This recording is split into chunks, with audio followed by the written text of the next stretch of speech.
Well, hello, hello, hello. I have another little archaeology news.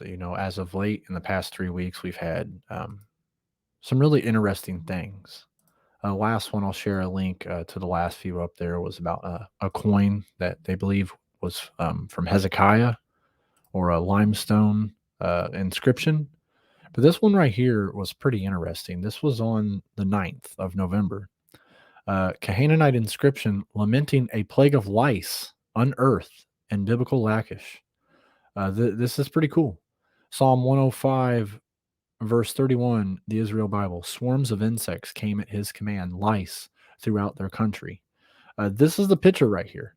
Um, Now, remember, they took over the land of Canaan, and this is an archaeology. I know it just looks like gibberish to us, but it's pretty interesting that they have been uncovering a lot of things. This in the ancient world, lice were ambiguous and excruciating enough to be chosen by God as one of the 10 plagues sent against the Egyptians ahead of the Exodus, as the Torah tells us. A new discovery by a team of Israelite archaeologists and researchers has shed light not only on the experience of dealing with lice in biblical Israel, but also the Canaanites, one of the Jewish people's nemesis. They also dealt with this same plague. The first sentence ever found in Canaanite language in Israel, or this is the first sentence ever found in the Canaanite language in Israel. It's pretty interesting. There are Canaanites in Syria, but they write a different script, not the alphabet that is used till today.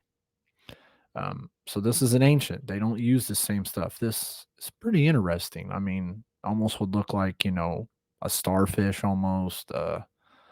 Just really interesting when they find things like this. I'm going to put the link in the description so you guys can read this.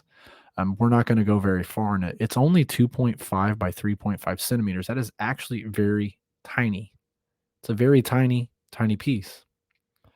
They're considering that the comb was considered a luxury object carved in ivory that was most likely imported from Egypt. Um, so this would kind of be used like its second side purpose was to remove lice and lice eggs, untangle the hair. So you can kind of see it's like a comb. It's pretty awesome. They carved it out of ivory. Of course, a lot of our combs in today's era are plastic, sometimes metal.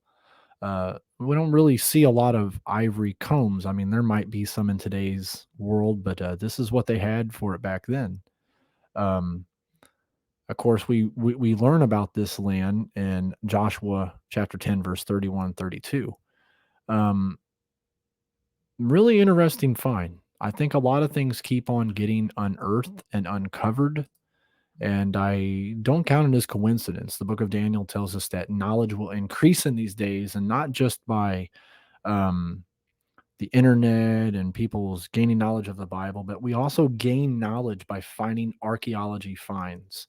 All these things dug up and unearthed that just shed light on ancient civilization a little bit more. It really grows the knowledge of humans. It allows us to know a little bit more of their background back then. So may God bless you all and much love.